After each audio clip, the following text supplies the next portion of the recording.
Good evening. Namah Shivaya. So first of all, thank you for chanting so beautifully. Yeah, actually, I didn't want to stop. So normally, we chant the daily chant. We chant one chant, maybe two chants. Maybe one day we might chant three chants. But today I was just thinking, I just like to continue. But anyway, we don't. It was enough, and I'm supposed to talk a bit as well. So very happy to see you all here. I'm very happy to come to visit this place again. So I've been associated with this place quite a long time now. Maybe some of you for longer. I know some of the students here that you've been coming here for many years. I was first here in 2001, September 2001, for the first time, and I was here for a couple of years, and then most recently about four years ago. So my name is Swami Narayanananda.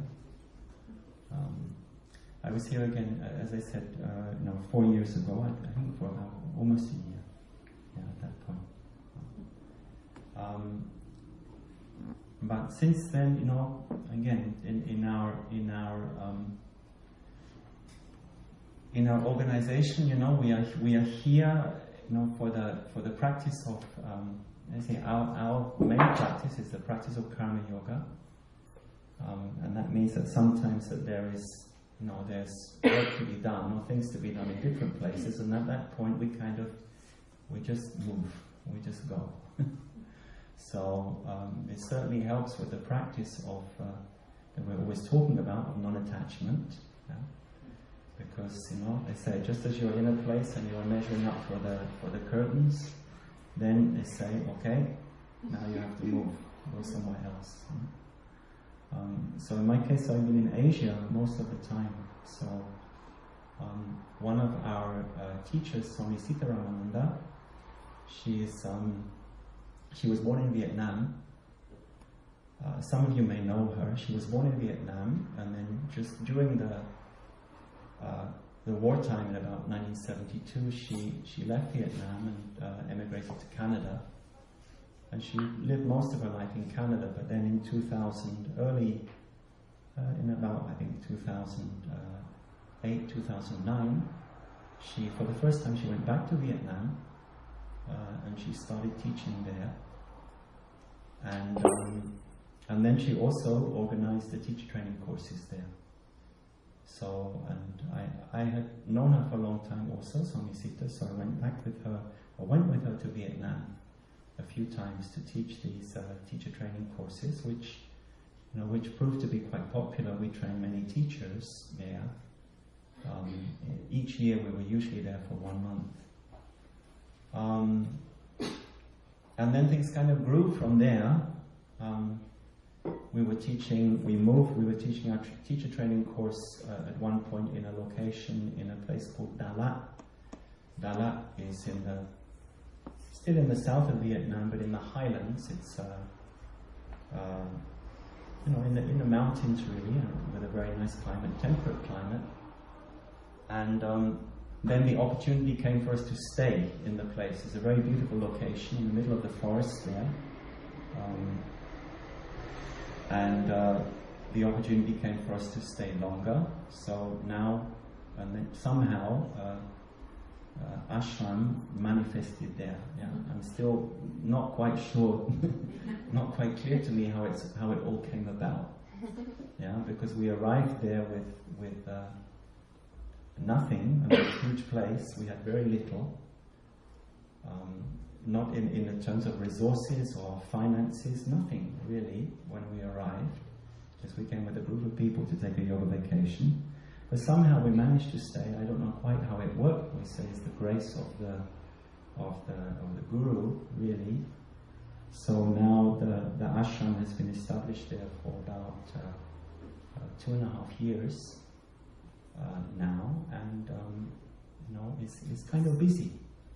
So many, in Vietnam, of course, the practice of yoga is, there are plenty of people practicing, plenty of yoga studios. A little bit less of the holistic, integral practice of yoga, including, meditation, bhakti yoga, all of these different sides, karma yoga.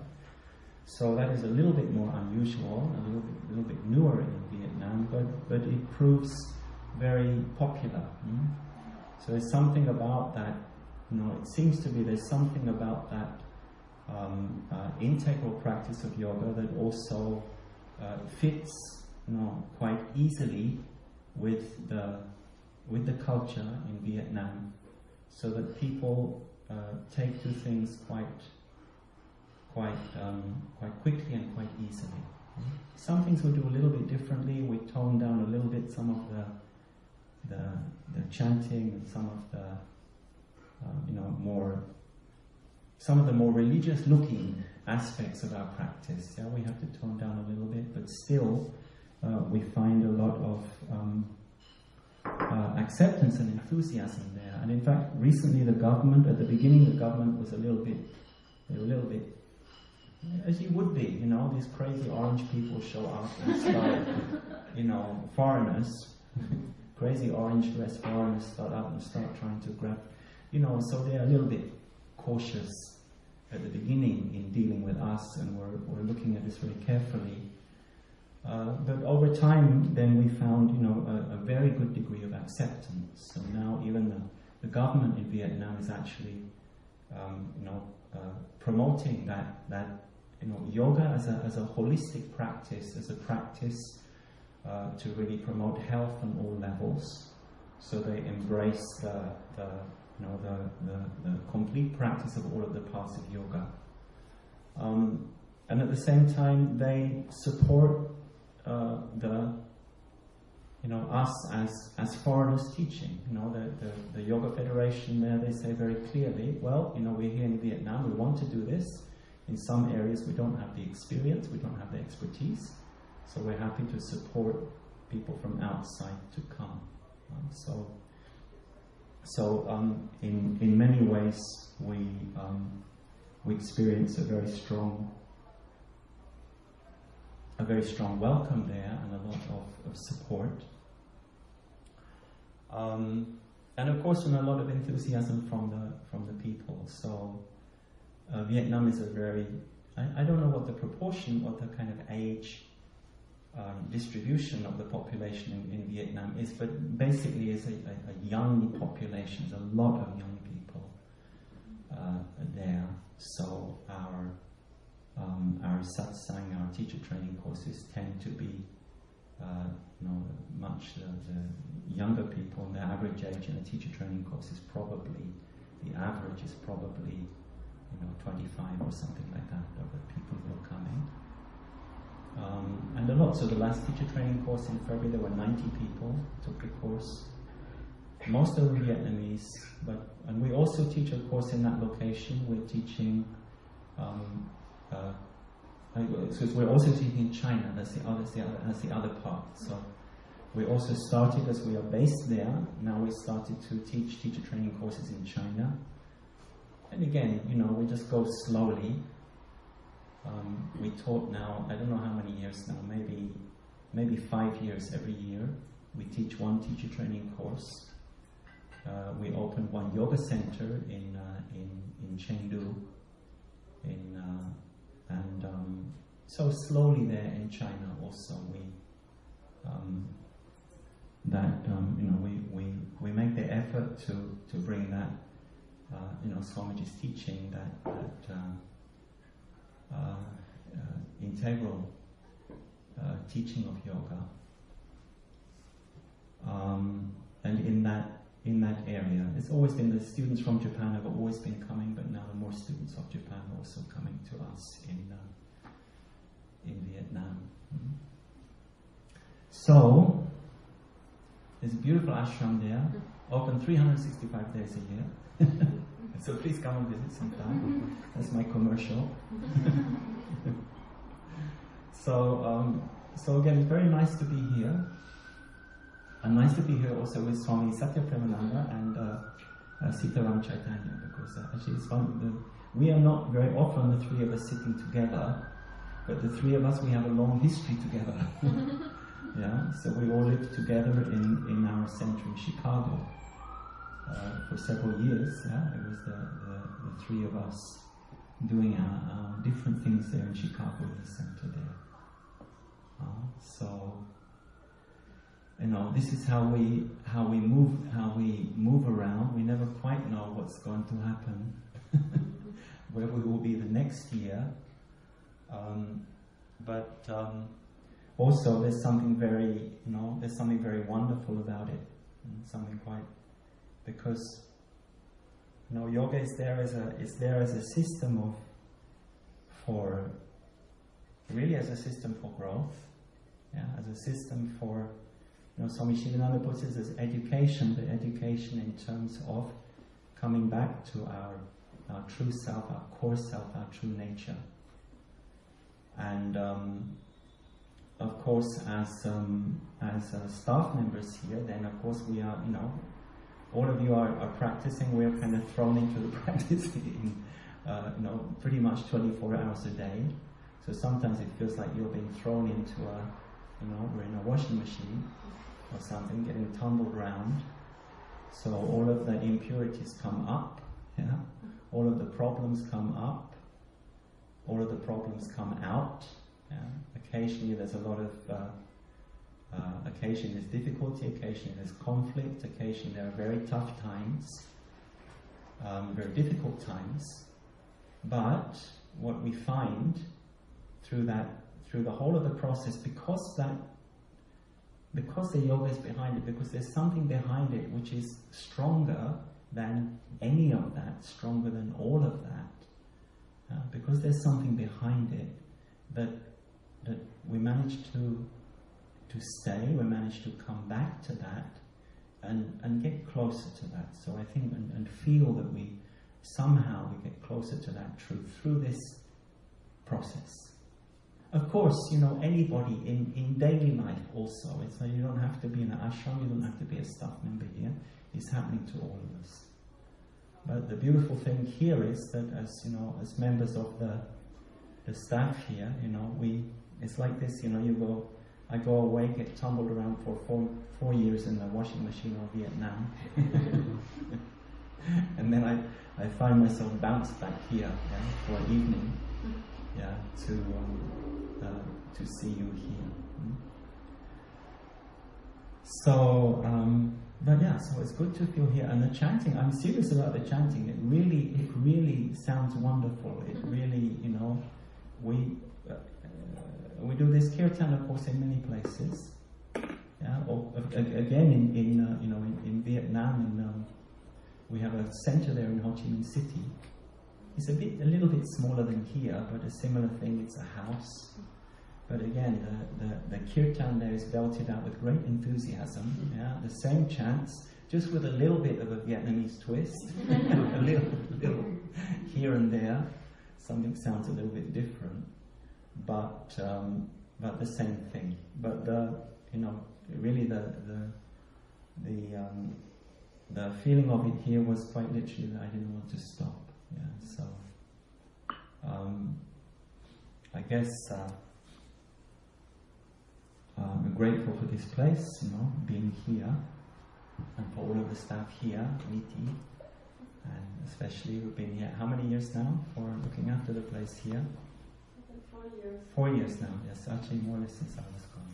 So all of the staff here, taking care of the place and keeping the practice going here.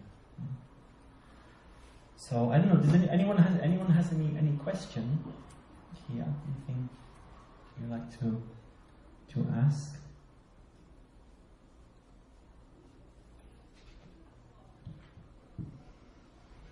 Swami looking at me. No.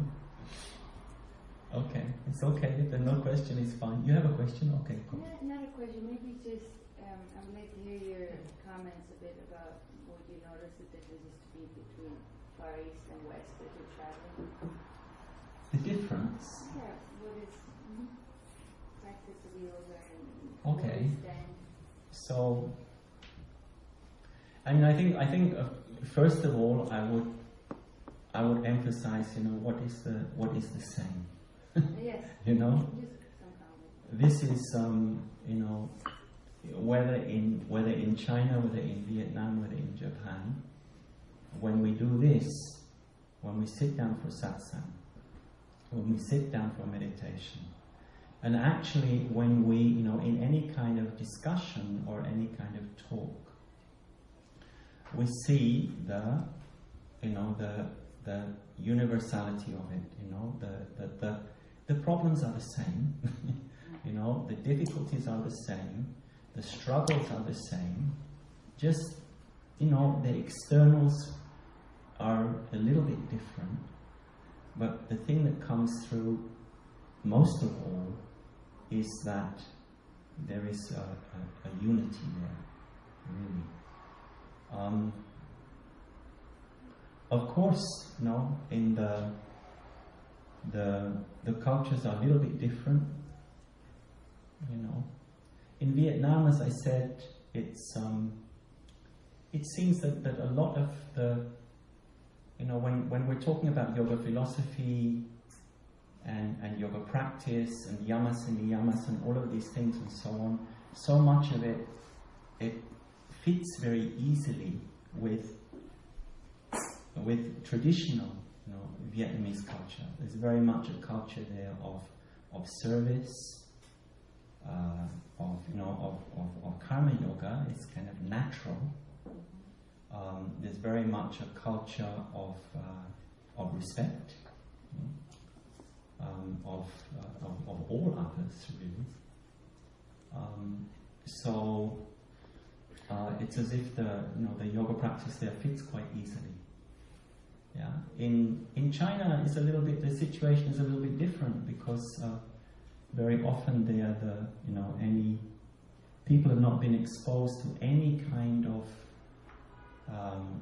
spiritual practice or so. And in fact, in China, sometimes it can be a little bit shocking for them, But having said that, also I've seen, I remember one big yoga conference. So they did a big yoga conference in a place more in the south of China called Kunming. And many people, must have been 1,000, participants there, and different yoga classes going on. So they invited different yoga teachers, different schools, and they also invited, working with the Indian government. So, they organized this big thing, and mostly, people are walking around with the tight, stretchy clothing and the whole gear, the whole modern kind of yoga scene is suddenly transplanted there. And people were, going to these different yoga classes, hatha yoga classes. And then, I don't know how we managed to do it, but they let us, or I don't know if we asked to do it, to lead one session of kirtan. Yeah, just chanting, back to all this kind of stuff.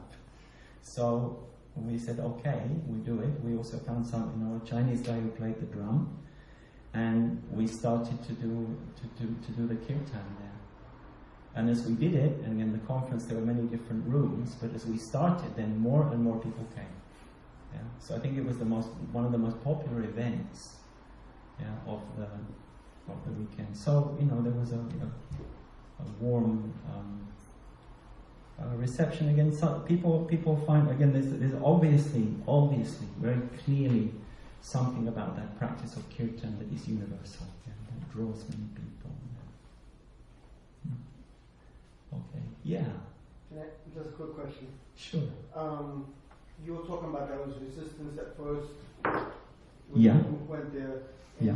Just like Swami Vishnu was all about breaking down barriers. Yeah. Areas. You had your own barriers of bringing the mission of yoga and peace and so forth.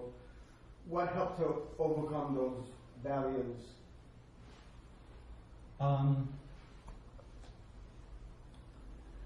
Okay. I think as I said, our problem at the beginning was people we were not known, unfamiliar. So again, a group of foreigners coming into the country, working with a fairly large number of people, and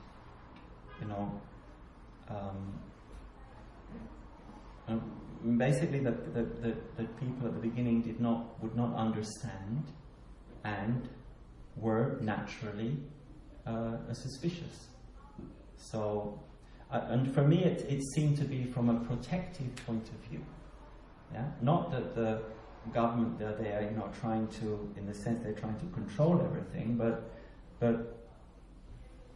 don't, as I said, these foreigners there dressed in orange, they don't know we're some kind of cult or some kind of, they had no idea. So our approach was one of we had to adapt somewhat.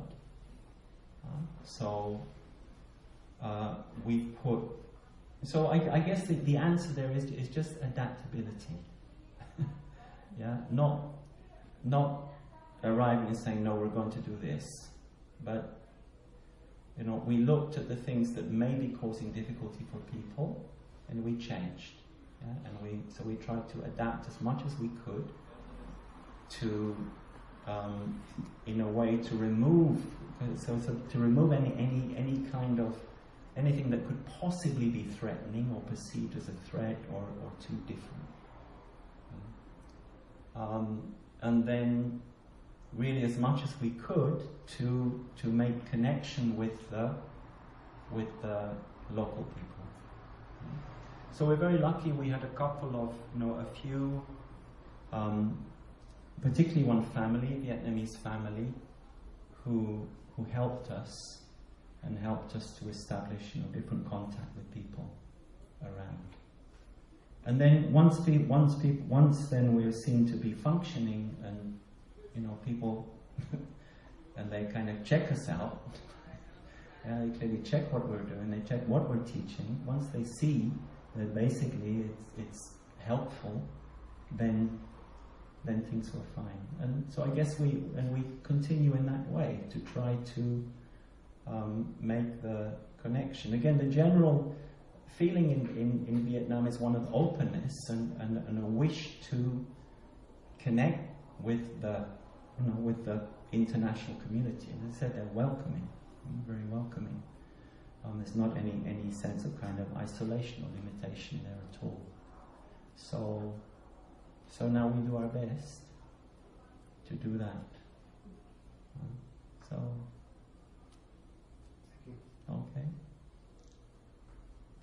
Okay. So let me just take a short reading from Swami Sivananda. I'll take a message for this evening.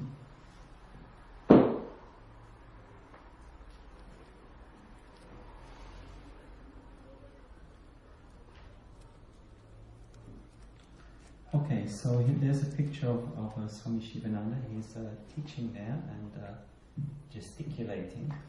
He's clearly very animated in whatever he's teaching. So this is from the 1st of June 1944. So really in this letter he's talking about something like not going to extremes. Yeah? So he says to be childlike is good, but to be childish is not good. To do simple tapas is good. So tapas is the practice of simplicity, of austerity, to make our life more simple. But to spoil the health by mortification is not good. So simple austerity is good, but taking it too far, going to the extreme that we start to punish the body somehow, he said, is not good. to be devotional is good, but to be emotional is not good. So, there's a fine line there, in the practice of bhakti yoga. So I think, as I said here, when you chant here, then the experience and the feeling is one of devotion. But you can imagine if that just goes if it just tips a little too far, a little bit too much, then quickly it can become emotion. It can go into emotional.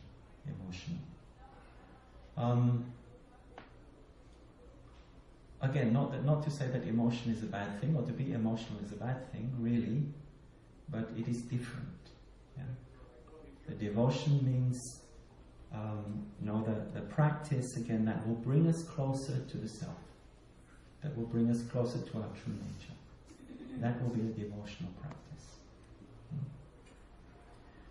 So he says, to have vairagya means dispassion is good, but to expose the body to cold wind is not good. Again, so to have that kind of detachment, that we can be at ease without too much comfort. This is, he says, is a good thing, but again, not to expose ourselves to something that will cause us harm, or something that's going to make us sick. So you see, generally, his recommendation is towards moderation, always. Yeah, never the extreme. Yeah, always moderate and steady. Yeah, as the way that will bring results. To have a strong will is good, but to be self-willed is not good. So strong will, we need. Yeah, it will be a great thing in many situations. As long as it's used, we use that strong will again in a way that will bring us and that will bring others closer to that experience of truth, closer to that experience of our true nature, closer to the experience of self-connection, closer to the experience of connection with others. When the will is used in that way, then having that strong will is good. But self-willed immediately means that there's that feeling of separation, and even increasing the boundaries, increasing the borders, as you say, between us and with others. So that self-will, again, when the ego starts to be very strong, when we're